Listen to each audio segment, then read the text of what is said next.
All right, I'm here with Sarah Lyons, unbelievable award-winning, top-producing agent, double centurion. Awards here. We're surrounded by awards. We're in her office. The Sarah Shrine. The Sarah Shrine, that's right. Which means you're a successful agent. Mm-hmm. Uh, but I don't see a fancy watch, and I don't. Nope. Samsung It's watch. a Honda outside, right? Yep. About to hit 141,000 miles on it. And I never see you in super nice, flashy clothes. Nope. I am a very practical lady. And you sleep in a tent many months of the year, right? Or many days of the year. Yeah. A few days out of the year I'll sleep in a tent. Okay, so let's start there. Sure. So you want the whole background, how Sure. I got here? Okay. So in 2010, my husband and I graduated college. He got into medical school here in Fort Worth at Texas College of Osteopathic Medicine. I got into grad school, and we basically decided med school trumped grad school. And so we moved from Austin to Fort Worth. And I was a stay-at-home mom. We had one son at that point, and he was in school full-time. So I was doing the stay-at-home mom life, little baby life. And he was pretty miserable throughout med school, frankly. And every semester he'd be like, I don't want to do this. And his parents and I would convince him to stick with it because the first 2 years are all bookwork. It's not real doctory things. And he stuck with it. And then into his third year, when they're actually doing rotations and doing specialties, he came home after about a month and said, nope, still hate it, don't want to do it, I don't want to be a doctor. So at that point, we had 2 kids, a mountain of student loan debt, talking 135K, give or take. Lovely. And needed to figure out a new family plan. So I started working at a church nursery and doing some accounting stuff for my in-laws, and he started working at Southwest High School in their English department as like an aide or a sub. And I asked my parents for Groupon for real estate classes. So I worked for 4 months in between nap times and before watching TV at night on my classes. And you're low or early 20s at this point? Yeah, I was 24. Yeah. Okay. And ended up basically finishing my classes through 4 months and taking my test.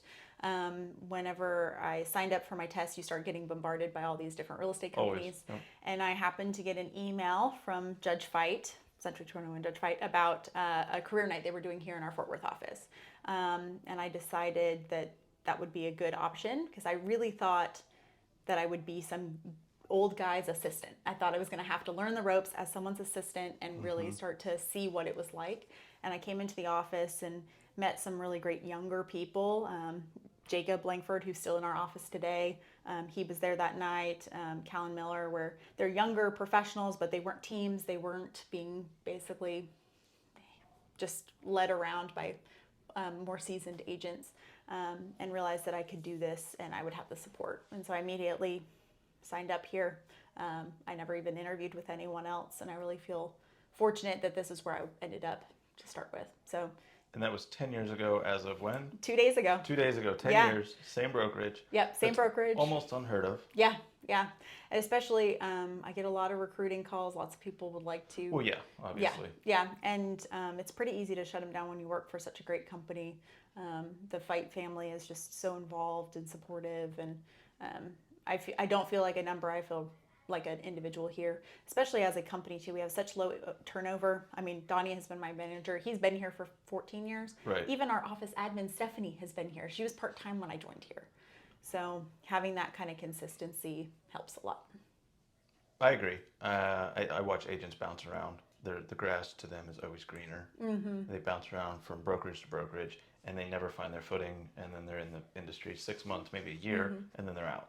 And it's not that it's a blind loyalty. They're constantly earning that loyalty. And like I have a friend that went to EXP and was trying to recruit me over. Mm-hmm. I did the research. I did the stuff, explained to them why I didn't see the benefit. And 2 weeks later, they left EXP after the conversation with me. Because I was explaining to them the value proposition didn't make sense in my mind. As far as my focus is to service my clients, not to recruit other agents. That's not my focus. Right. And on this little podcast that we're doing, it's discovering your habits, your traits, the top 20%, in your case, the top 5% of agents in Texas or even across the United States. What is it that you're doing that so many agents can't grasp? And I have some suspicions of what you're going to say, but give me the top 3 things that you do that have consistently brought you business. Yeah, so I feel that figuring out what your value proposition is really important. Really identifying and then articulating that value proposition. So my job is not to just open doors. My role is to advocate for my clients and to educate my clients. And I feel very strongly about the education piece, whether that be using systems to help give them more information throughout the process, or doing a formal sit down. Like literally, I sold my mother-in-law's house that I lived in with her, and I still made her sit down and do a listing presentation with me because I wanted to make sure she had the same level of experience and the same amount of background and education as everybody else gets. That she shouldn't have less help because we're kids. How did you come up with your listing presentation? So Richard Grossley, who's actually here today in our office, he's now retired, but he gave me my listing presentation. Basically, my first, I guess I should back up, my first listing, I'd been licensed for like 3 days.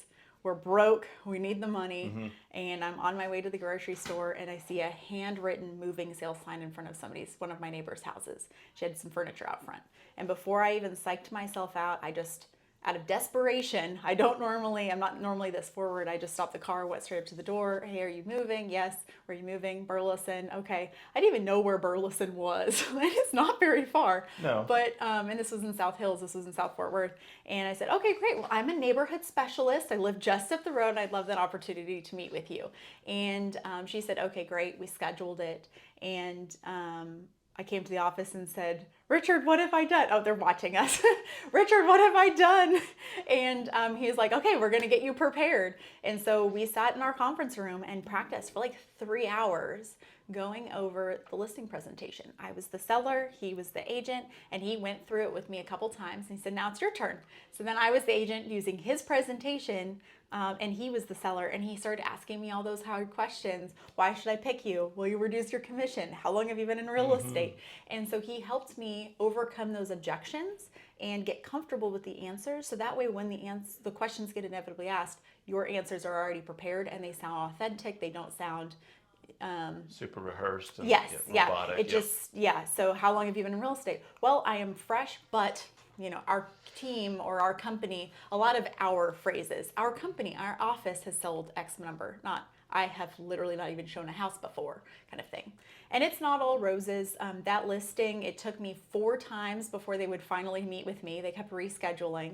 I ultimately got the listing. They didn't ask me any of those hard questions that I thought they would ask. They did ask one question, and his whole thing was, if you don't know the answer, it's okay to say, let me double check. And I'm really big about understanding your mistakes and then learning from them, and also not being ashamed of your mistakes either, because someone else can learn from them too. So like in that specific listing appointment, they had not been married when they bought the house. It was in her name. Then they got married. They live in the house together, and they said, oh, does he need to sign? I said, oh, no, that's fine.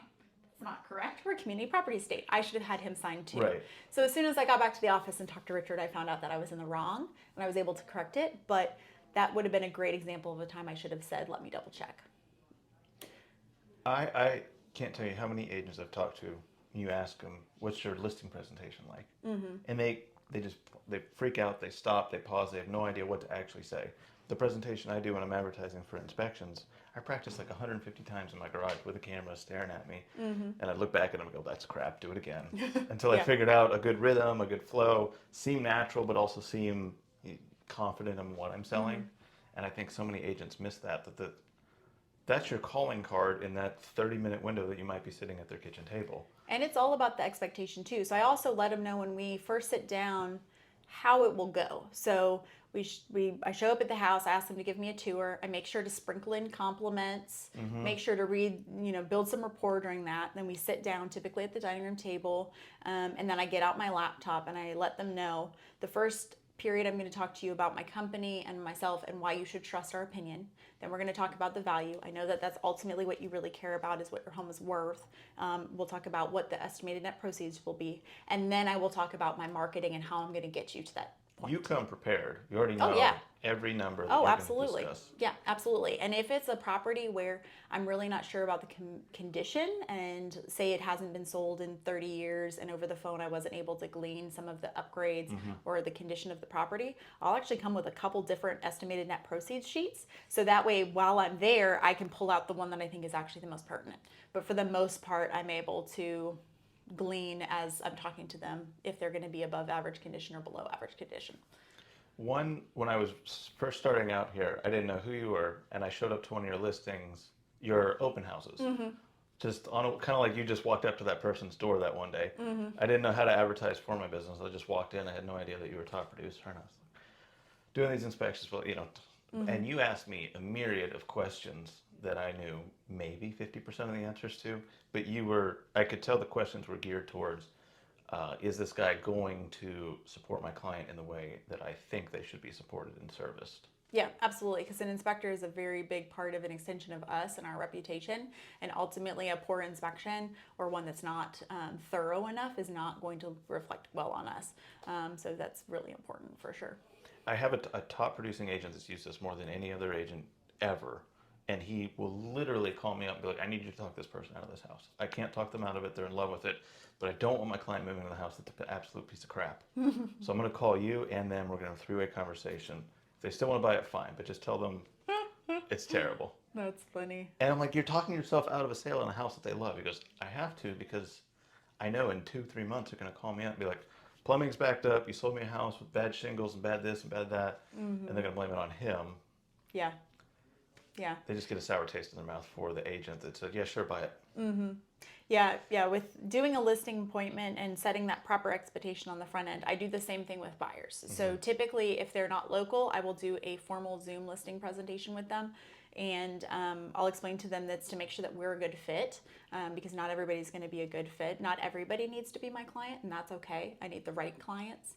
And then also to making sure that I'm setting that expectation of how I work my business, what my availability is, and then what the process will look like. Especially if somebody is moving here from out of state, or say they're currently renting, their timeline sometimes is not aligned with their excitement. And so you'll get the, woo, it's 2024, I want to buy a house. And then you find out that their lease isn't up until July 31st. And you're like, okay, let's work this backwards. 6 months. And so it's like, okay, I'm really glad that you're being prepared. This is a great idea to narrow down your location or your must-haves, but we're not going to start looking at homes today. That's not happening, because you will not be prepared to set yourself up for success. You will then be paying double payments for 3-4 months on 2 properties. Are you financially ready to do that? Have you looked at canceling your lease early? All of those questions.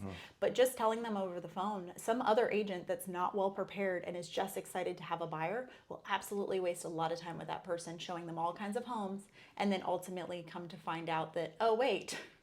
They're nowhere near ready. Yeah, they're not ready. They're not ready. So it's all about setting that expectation with the buyers on that as well. 10 years, same brokerage.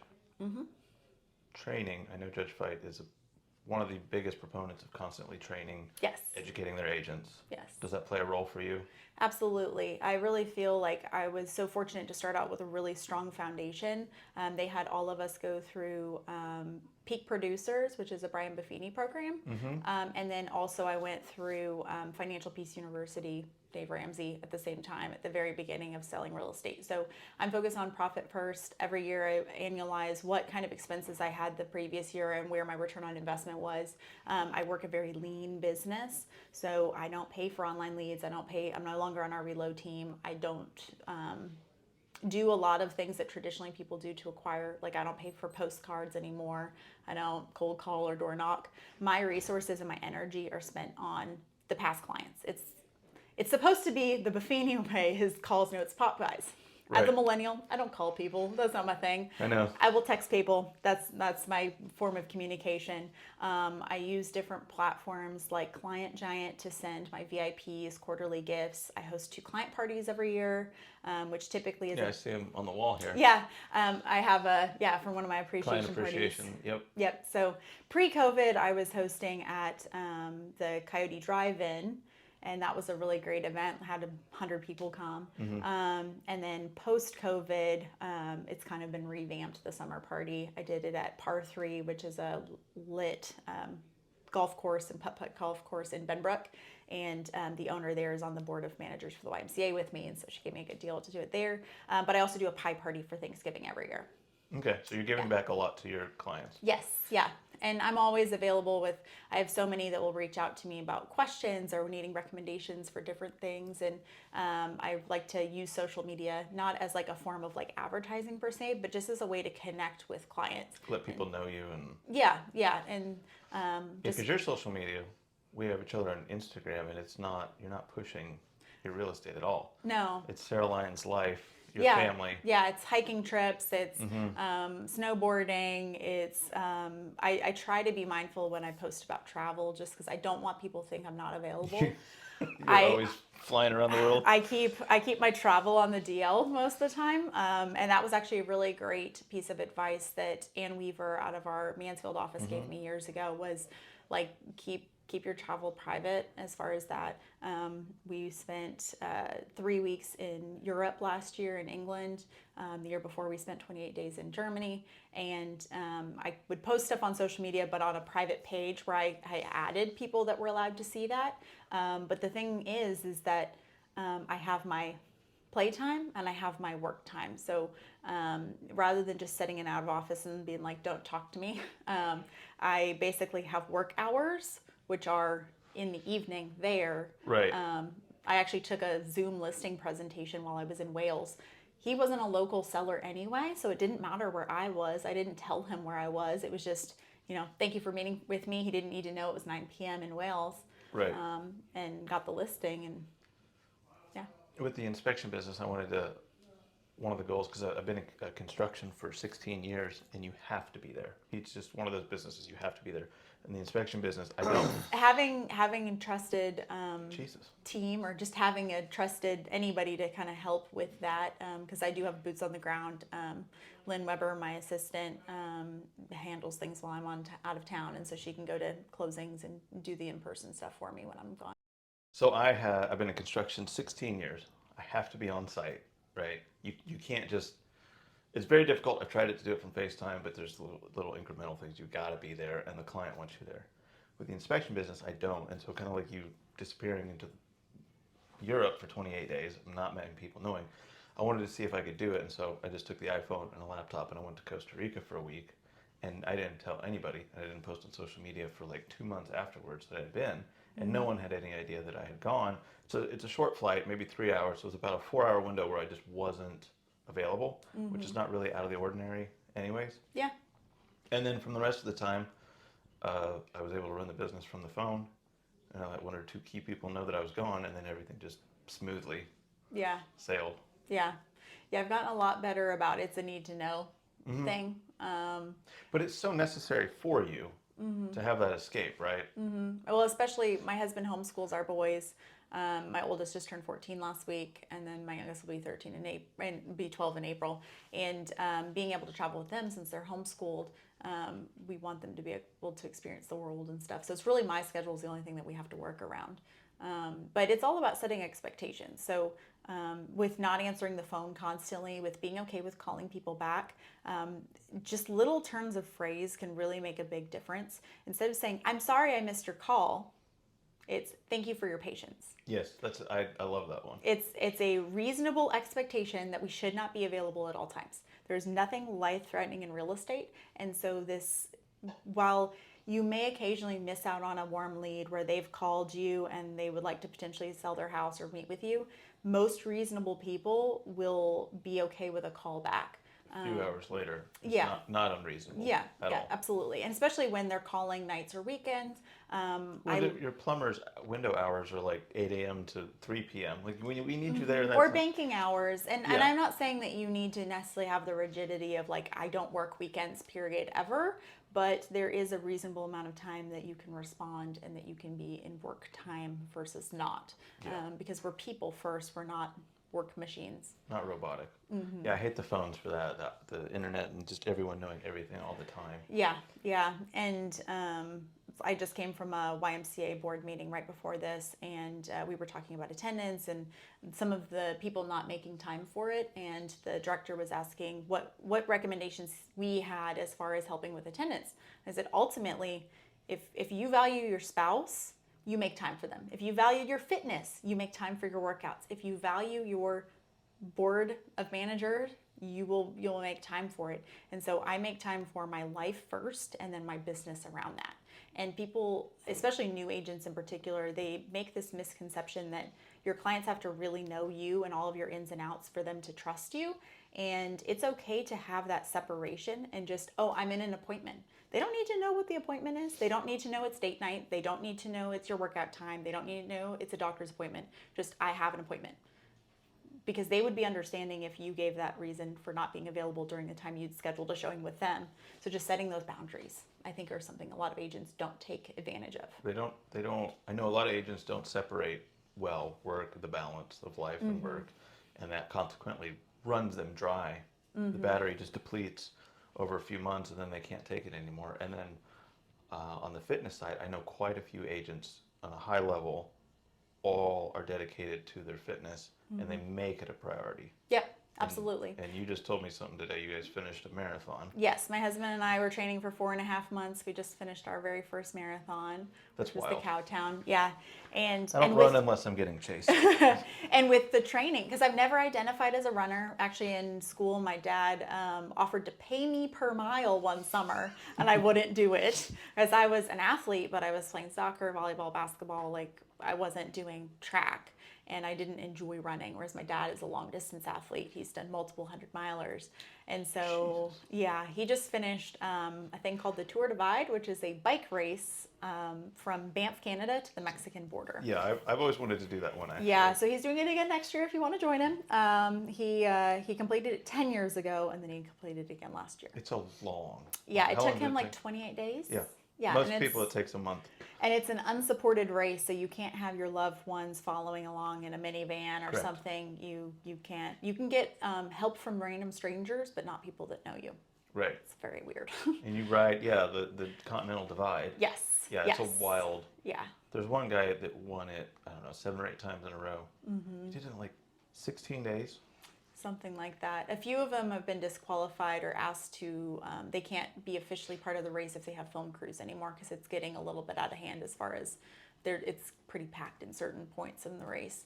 But anyway, so my husband was like, I want to try to run a marathon. And so we trained together, and 4.5 months later completed our first one. And so now we're training for one in July and June. And what do you think that does for your mental fortitude and your ability to work? So it's all about the prioritizing. So we found we really like working out in the morning. It gives us quality time every day together. So get up, coffee, whatever, go work out together. And then I have the rest of my day for work. With being able to focus, it's a great stress reliever. Mm-hmm. I've found, because we'll kind of talk about how we're feeling as we're driving to the trailhead or whatever, and we'll be both feeling really stressed or concerned about something, and by the end of I pretty much hate it most of the time that we're doing it, but at the end there's definitely these endorphins, there's definitely these feelings afterwards of like, okay, I feel better. I feel accomplished, I feel less stressed. Mm-hmm. So just identifying that. And I know that a lot of people have that debate, like mental health, physical health. I think they go hand in hand. I don't think Absolutely. you can have one without the other. Absolutely. Personally, I think you definitely need a good physical foundation, because you talk about all the chemicals that are released just from a workout, and you get that mental, just spring in your step mentally. Yeah. And talking about social media earlier, it's like I've been posting for months now about the race and about training and posting like on Strava and stuff, like my running. Oh, Strava.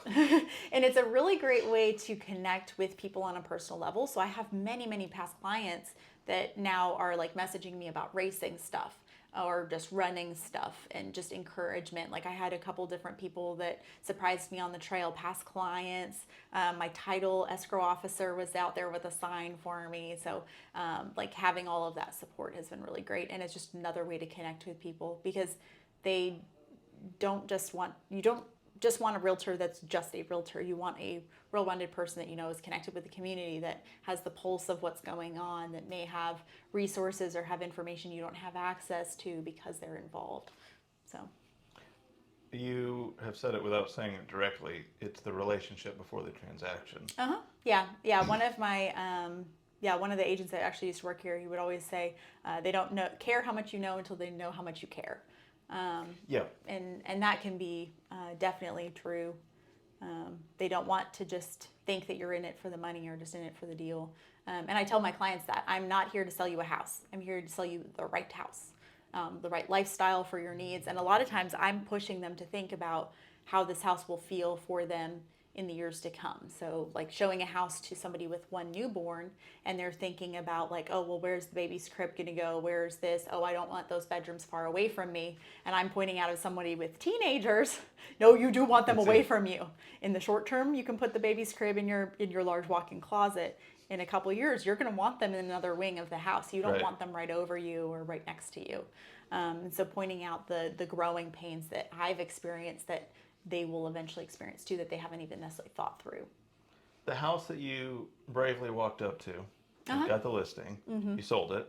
Well, so that's another great part of the story. So get the listing, get it on the market. They had only owned it for like 18 months. So they really didn't have any equity built up. Yeah. And this was back in 2014. So not really the same market necessarily. It was still a seller's market, but not a particularly hot seller's market.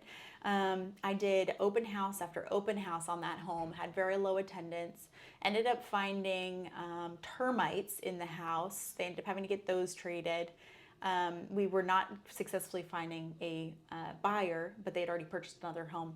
So we ended up bringing in our property management division. One of the things with having a large property management division is we can list it for sale and for lease at the same time.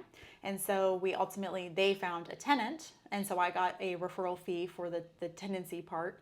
They had a tenant in there for 2 years, and then they honored the referral with Judge Fight. So they then let me know when it was going to be coming back on and basically do an assumptive close with the seller. You're using Sarah again. Here's her information. I've already let her know that it's coming back on the market. And so that way I was able to list it again. So ultimately I sold it 2 years later from when I initially had it on the market. It's success either way. Yeah, but it was a very good learning experience between them canceling 4 listing appointments and practicing and really getting comfortable with the listing appointment, finally getting the listing, doing tons and tons of open houses, having to handle objections as far as like it's not selling, but you don't have enough equity to drop the price, then getting it over to property management, and then eventually getting to sell it later. And then every agent I know that is starting out, same question. You're successful. How long did it take to go from ramen noodles to this? So my first year I closed 12 transactions, and I started the very, very end of February, but my first calendar year. That's more than a lot of agents do in the first year. Yeah, and then I went to our award ceremony and was like, wow, I want to be like them. So I set a goal to be Master Ruby, which was is our first award tier. Tiers, yeah. I ended up selling 29. I have a spreadsheet. I keep, my background's in accounting, so I have a spreadsheet for all of this. I know where every single lead came from, as far as closings. I know all of my stats. I have nice pretty graphs for every month and all the things. But it seems it's very on brand for you. Yeah. And I can't remember what the question was. So my second year, I think I sold 29. I think I made $50,000 my second year. My goal was to make consistently $100,000 a year. That was my goal. And my husband and I still talk about it now, just how we can't believe how far over expectation I've been able to produce and how consistent it's been. Mm-hmm. That's what's been really crazy is not really knowing when's the other shoe gonna drop. I've been so successful for so many years now, and just why, how, and it's just being myself. It doesn't feel like work. I mean, obviously it feels like a job. It feels like work at times, but the connecting with people, talking to past clients, seeing them, providing them value, and being their go-to resource feels so natural. It just feels like part of being a good part of a community, and that part doesn't feel like work. But it's also a fantastic way to work your business because it doesn't matter where you are, you just get the phone call and they're willing to wait for you to call them back because they already know, like, and trust you. They know your reputation. Yeah. It's, and that's hey, my brother. Yes. Yeah. Hey, my brother needs to sell. Here's his info. And that's a big tip, actually, is teach your clients how to give you referrals. In so many things they say, like, ask for referrals, but being intentional about giving that call to action. So not just So Sarah Paget, great producer out of our Mansfield office, she says in her stuff, is somebody mentions real estate, mention me. That's her call to action. Mine is send a group text and I'll take care of the rest. So I yes, like that. so if you have a neighbor, a coworker, a friend or family member that wants to buy or sell, don't give them my business card. Don't tell them about me. I'm going to steal that one. Send a group text and then I'll take care of the rest. That way they have the obligation taken off of them. The person has my info and I have theirs, and they're done. And I found the best way to really make that leap to the next step, because you don't want to hear, oh, I give your card to people all the time. That's not helpful, because I don't have the ability to then reach out to that person. But if they do some type of introductory email, introductory text, that helps so much. The rhyme works so well. Yeah. So I took a class, just multiple sales classes, but one of them talked about the percentage of people that remember and go back to that brand. Yeah. So in the 50s, when the interstate highways were really becoming very popular, it was "See the USA in a Chevrolet." Oh, okay. And that was their slogan for literally a decade, and it worked so well. And then as people are traveling, Nationwide is on your side. yes, all those, yeah. Yeah, And then Empire Today, you could probably memorize or you probably know their telephone number from the commercial. I know the 469-2222. Get a Mr. Cat's Pizza delivered. See? Yeah. Same thing. Yeah. So send a group text and I'll take care of the rest. That's a great one. Yeah. That's the two biggest instant action items I give to people when they're asking, what can I do to be like you? Is instead of saying I'm sorry, you say thank you for your patience, and then give them that call to action of how you want the referrals. And then that change, that's huge. The thank you for your patience, because when you say I'm sorry, it lets them know. it's such a Southern female thing already, but it puts you on your back foot. It puts you in the wrong, and there's nothing wrong with not answering your phone. There's nothing wrong with it. Especially when it's 5 o'clock on a Sunday evening. Well, in the it's 90s, totally reasonable to call them back. in the 90s and early 2000s, your desk phone would have recorded a message. So someone called Sarah Lyons for business. You're not in the office, and it says, when I get back to the office, I'll call you back. Yeah. And it was completely appropriate if they left that message 4 o'clock on a Friday, that you would not get back to the office till Monday morning. And they just expected that. Yeah. And in my voicemail, it does say that if you call after 6 p.m., you may receive a call the next business day. It's bottom of my emails. That it also says if this email is You're sent. setting the expectation. Yeah, setting the expectation. And that way, if I do respond faster, which often I do because I do have issues with some of those boundaries myself. We all do. But then I'm exceeding the expectation. But I think for me personally, when I've set those boundaries, especially in construction, people understand that I have been successful in construction. Yep. I don't need to do this right now. Yes. If you walked away from me today, it's not really going to affect how this goes. You have a choice in this too. Yes. Yeah. And a lot of people respect that because my reputation for construction is X. And if they want that, they know this is where I'm working. Exactly. So a lot of times, like say I'm out of town and somebody calls and they want to schedule an appointment, I just okay, well, I'm available, and I give them the times I'm available. Sometimes it's a week out because that's when I'm coming back into town. So a lot of times I'll be gone for 2 weeks or something, and then I'll just have a whole bunch of appointments set for right after I'm getting back. And so I'll have a very busy week the week after I get back from being out of town.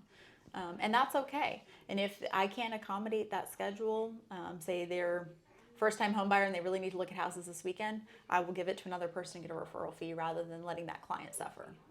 So. Well, and I think you've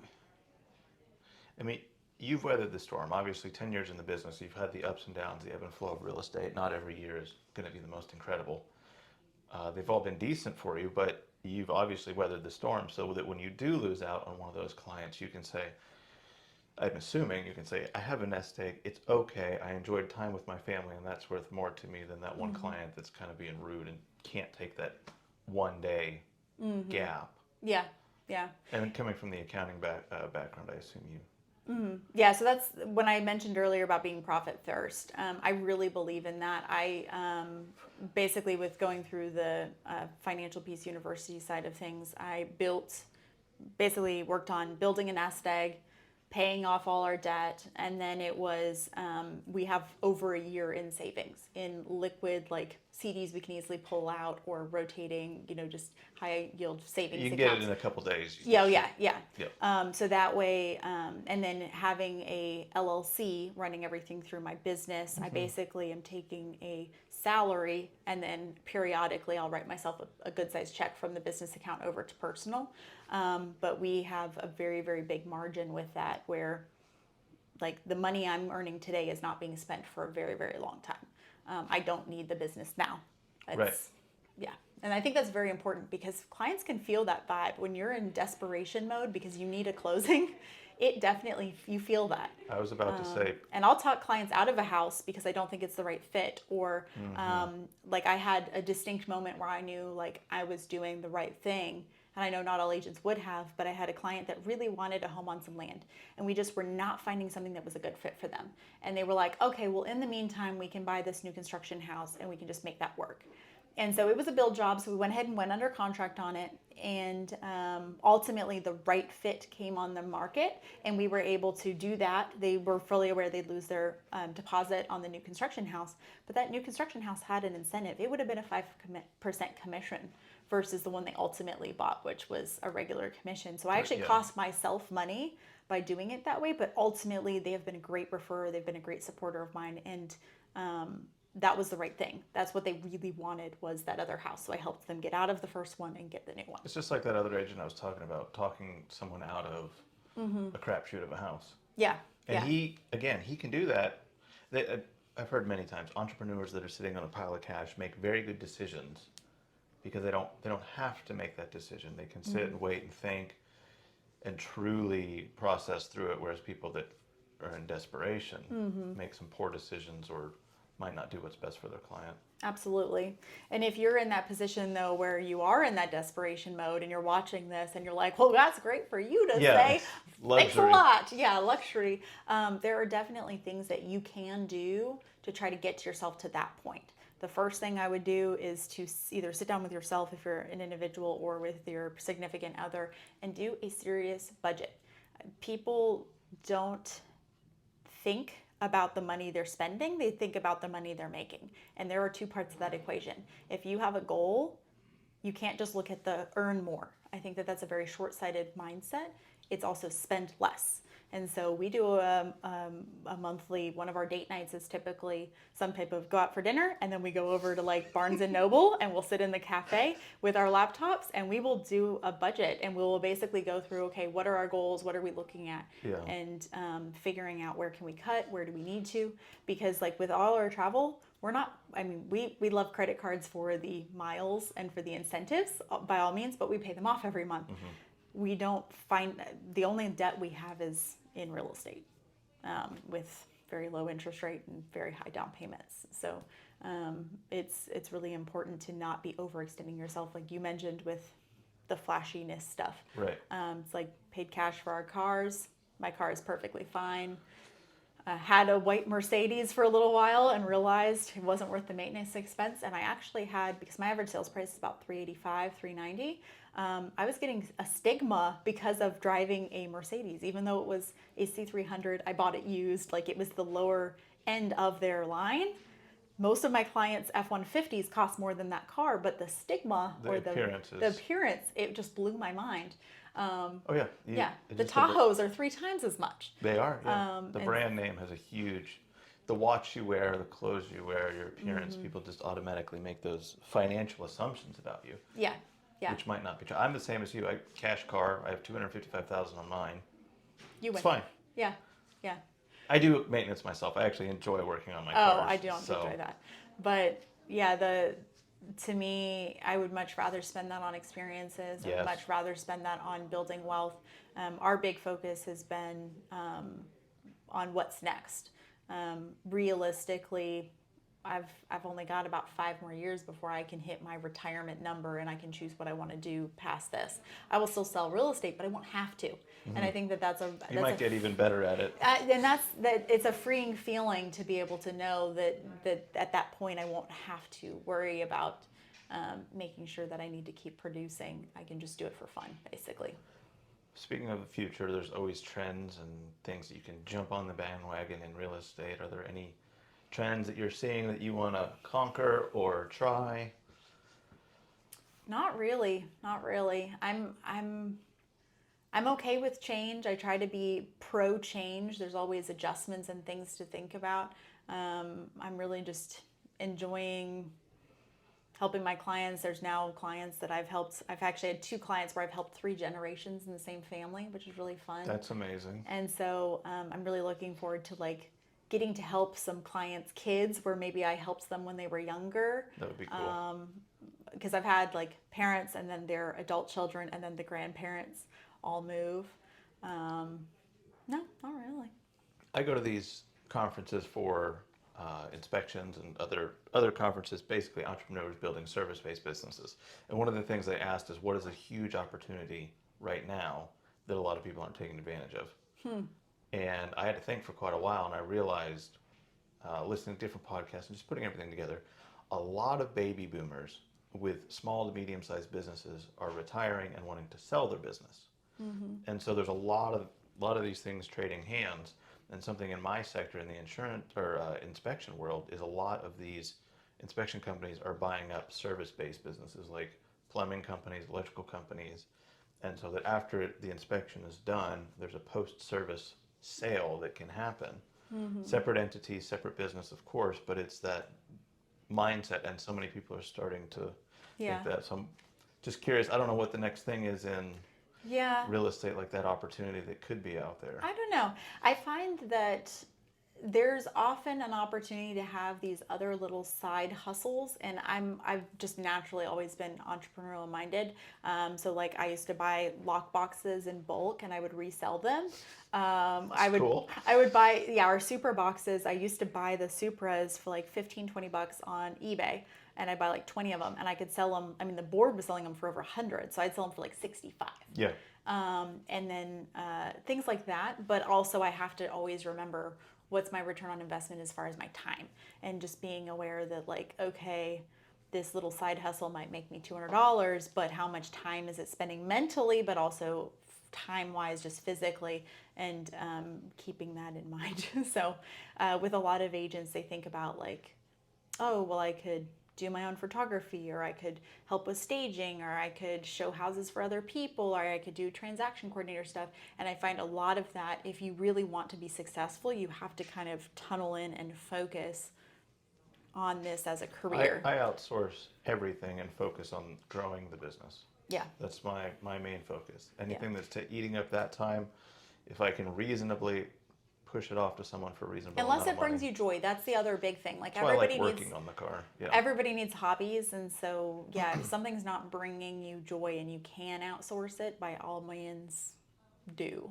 But yeah, as far as big trends, like ChatGPT has been a nice improvement. Has been nice to Easy add for your listing, yeah. I hate writing listing descriptions, so that's nice.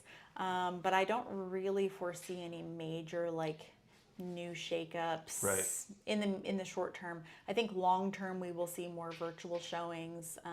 That is one thing I use. I use WhatsApp for all my virtual tours. Okay. I have a lot of out of state clients, a lot of people that aren't here, and so I like to use WhatsApp rather than like FaceTime or something like that, because then you can have both spouses on there. You could even have, if you have somebody else that's a decision maker, you can send a big group message, and that way I can send them like 7 or 8 minute-and-a-half long videos, and I can just say like video 1, video 2, video 3. That way they can rewatch them. They can watch them at their leisure. They're not having to try to remember what you showed them. And so I'll do videos that way, and I've only once had a person fly in and not been like, oh yeah, this looks exactly like I thought, or go under contract and then think, no, this isn't exactly what I thought. Ironically, it was a realtor friend of mine who was relocating from another state to our state. Of course it is, right? Doctors make the worst patients for doctors, and realtors can make a challenge for other realtors for sure. Very true. But normally they're satisfied and happy with, you represented the property really well, as far as like, here's what the neighborhood feels like, here's what the house smells like, here's some things that you can't see in the pictures that I noticed. That's a good point. The smell is a big one. It's a big one. And then also too with neighbors from Google Street View, a lot of times those will be a couple years old, or you won't get a good idea of what it looks like from the outside. on just like the normal listing photos. So being able to point out the neighbors' homes, being able to point out what's around it. How it's kept around the area. Yeah. Yep. And sometimes I'll even do like a drive into the neighborhood kind of thing so they can see how the other homes kind That's of smart. line up with it. And then also too, I'll stand in the backyard and do like a full tour of the backyard while talking loud because I want to see if any neighbors' dogs come out and start barking at me while I'm out there. That's also another big thing. Yes, that's a huge one, the dogs. Yeah. And looking to see if there's any train tracks or anything like that in the near Oh, proximity. the train tracks. That's unbelievable how loud. How close they put houses to train tracks. Yes. That I can't believe how close some of them are. Yep. I just showed in a D.R. Horton neighborhood, and the sales rep and my clients had just arrived, and I pulled in last, and I could immediately see that there was going to be a train track near there. And so I made sure to point out because they didn't notice them. And while we're in the house, the train comes by. And it was like, and this is why we look at houses at different times of day, or we check out It at shakes the 5 whole o'clock. house. It's impressive. Well, and what surprises me too is traditionally they're elevated. And so like in this case, you could see the entire train. Like you could see the wheels on the train because it was elevated high enough that it was above the fence line. Wow. Yeah. And I was like, don't pick this one. For resale value, this is a killer. Like it makes it my job a lot harder to sell it and after the fact. No, that makes a lot of sense. So when we looked at other homes in the neighborhood, I was often gauging what direction for the sun. That's another one that a lot of times agents don't think about and want to explain to people. Like there's a value to having a shaded backyard in the evening because normally that's when you're going to spend the time back there. There's a lot of detail that you put into it that I don't think a lot of people think about. And I love to educate clients so much, especially on the new construction process. I love to point out the anti-siphon on the outside hose bibs. I love to point out That's weep my holes. nerdy talk, yeah. Yeah, I love to point out weep holes and what they're there for and where the condensate line is and what will happen if you don't properly treat your AC. We have a video on YouTube about that, the emergency drip line. Yes. It's the most popular video we have. I have personally had mine back up and ruin my ceiling. And we were using white vinegar to treat our lines, our primary condensate line. And apparently that's not good enough. You need to be using bleach. And so they really need to teach people this in school. Like this needs to be part of your home ec or your like life skills class as a mandatory high school course. Never. Because basic bookkeeping, basic like adulting, here's how you make a doctor's appointment, here's how you deal with calling your insurance company, here's how you XYZ. There are so many things that we're just not taught. And it amazes me where I'll meet with people that they've owned 3 or 4 homes and they're not aware of some of these things. And so I love to educate them on that. The condensate line one is I think my inspectors talk about that every time. Yes. Yeah. Like, watch out this window, you'll see it dripping. Yeah. It means it's overflowing. Yeah. And with pre-owned homes, I love to point it out to buyers and explain this is a sign of deferred maintenance not being in The rust going down the side of Yeah, the if house. you can tell that you have that, like we already know that there's an issue with their AC. Like right off the bat, I can already I tell say you. that all the time. Whenever I see customers, I go, Yeah. AC's backed up. Yep. And that kind of stuff, just being able to explain all of the process and explain why certain things are the way they are. Like, oh, you have, electrical box at your front door, your back door, and normally by your AC unit, and why. So that way they can service them if you have work done on your house, or the extra breaker by the AC so they don't get their fingers chopped off while they're working on the unit. All good things. Yes. And sprinkler systems, and that they're not just for your grass, they're for your foundation. Yep, yeah. I teach classes on that too. Yeah, and I love teaching that kind of stuff and talking about that kind of stuff. And I just feel like whatever I can do. Huge value add. Yeah, absolutely. And it ultimately builds a lot of trust. It builds they feel more confident in the process. My goal, the biggest compliment I can receive is when we sit at the closing table, I'm handing the buyers their keys for the first time, and they say, "Thank you so much, Sarah. This was a lot less stressful than everybody told me it would be." That is the biggest compliment I can receive, because that says that I've done my job well, that I've educated them, set proper expectations, and then met or exceeded those expectations. And that's what I'm shooting for. Well, that's the secret right there. Yeah. Everyone asking. Yeah. Well, speaking of that, do you have a quick secret before we wrap it up, or? I just gave them all my secrets. That's a lot of secrets. No, as far as some systems that I use that I have found immensely helpful, Google Drive I use for my filing system for all of my documents. That way I can easily access everything on my phone without having to search through my email. So I use Google Drive, and it's just on the listings, it's the listing address name, and then the person's last name. For buyers, it's the buyer's name, and then I just have a closed folder for every year. So that way I have all of that in resources in the future whenever I sell it again in a few years. And with Google Drive, that way, when you get an assistant or if you have an assistant, then you can share those documents with them. So that just saves a lot more time, not having to email disclosures, email documents, they're all accessible. And then I also use a system called Folio, which is a Gmail extension that's like $200 a year. I have a affiliate code if somebody wants it for 30% off, but I use that from contract to close. And that allows it to link to their Google Calendar and my Google Calendar for every step, and it automatically emails them at every stage. So I've used that for the last 4 years, and it makes such a big difference because basically they go into a contract. I send them a copy of the contract, and I say, you'll be receiving your what's next email shortly. And so then I create their little custom page, which is just a template. I'm just customizing it for them, but it gives them expectations as far as here's a list of home inspectors. Here is how that process will go. One on there, right?